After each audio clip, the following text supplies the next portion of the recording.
ನಮಸ್ಕಾರ ವೀಕ್ಷಕರೇ.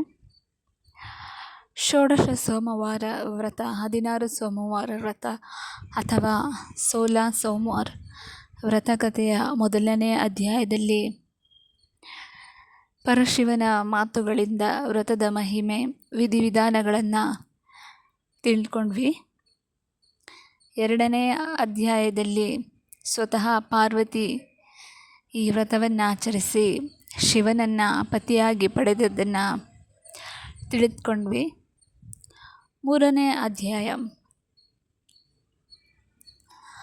ಒಮ್ಮೆ ಷಣ್ಮುಖನು ಕೋಪಗೊಂಡು ಕೈಲಾಸದಿಂದ ಹೊರಟು ಹೋಗ್ಬಿಡ್ತಾನೆ. ಎಷ್ಟು ಕಾಲ ಕಳೆದರೂ ಸಹ ಕೈಲಾಸಕ್ಕೆ ಹಿಂದಿರುಗುವುದೇ ಇಲ್ಲ. ಆಗ ಪಾರ್ವತಿ ಈ 16 ಸೋಮವಾರ ವ್ರತಗಳನ್ನು ಆಚರಿಸ್ತಾಳೆ. ಆಗ ಷಣ್ಮುಖನು ಮನಸ್ಸನ್ನು ಬದಲಾಯಿಸಿ ಕೈಲಾಸಕ್ಕೆ ಹಿಂದಿರುಗುತ್ತಾನೆ. ಮತ್ತು ದ್ವಾಪರ ಯುಗದಲ್ಲಿ ಶ್ರೀಕೃಷ್ಣನೂ ಸಹ ಈ ವ್ರತವನ್ನು ಆಚರಿಸ್ತಾರೆ. ದ್ವಾಪರ ಯುಗದಲ್ಲಿ ಶ್ರೀಕೃಷ್ಣನು ಜಾಂಬವಂತನ ಪುತ್ರಿ ಜಾಂಬವತಿಯನ್ನು ವಿವಾಹ ಆಗಿರ್ತಾರೆ.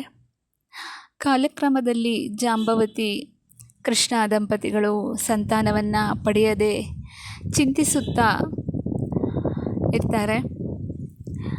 ಆಗ ಶ್ರೀಕೃಷ್ಣನು ಜಾಂಬವತಿಗೆ ಈ ರೀತಿಯಾಗಿ ಹೇಳ್ತಾರೆ, ಇಲ್ಲೇ ಜಾಂಬವತಿ, ನೀನು ಅನನ್ಯ ಭಕ್ತಿಯಿಂದ ಶಿವನಿಗೆ ಅತೀ ಪ್ರಿಯವಾದ 16 ಸೋಮವಾರ ವ್ರತವನ್ನು ಆಚರಿಸು. ಇದನ್ನು ಉಪಮನ್ಯು ಮಹರ್ಷಿ ನನಗೆ ಉಪದೇಶಿಸಿರುವನು.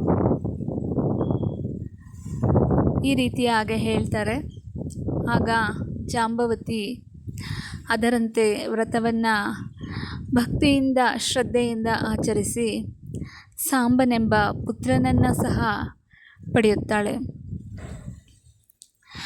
ಶ್ರೀಕೃಷ್ಣ ಜಾಂಬವತಿ ದಂಪತಿಗಳು ಈ ವ್ರತವನ್ನು ದ್ವಾರಕಾ ಪ್ರಜೆಗಳಿಗೆ ಉಪದೇಶಿಸಿ ಎಲ್ಲರೂ ಆಚರಿಸಿ ತಮ್ಮ ತಮ್ಮ ಇಚ್ಛೆಗಳನ್ನು ಪೂರೈಸಿಕೊಳ್ಳಬಹುದು ಎನ್ನುತ್ತಾರೆ.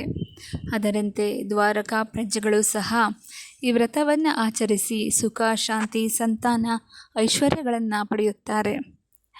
ನೀವು ಈ ವ್ರತವನ್ನು ಆಚರಿಸಿ ಎಂತಹ ಫಲಗಳನ್ನು ಪಡೆದಿದ್ದೀರಾ ಅಂತ ಹೇಳಿ ಕಮೆಂಟ್ ಬಾಕ್ಸ್ನಲ್ಲಿ ತಿಳಿಸಿ. ನಮಸ್ಕಾರ.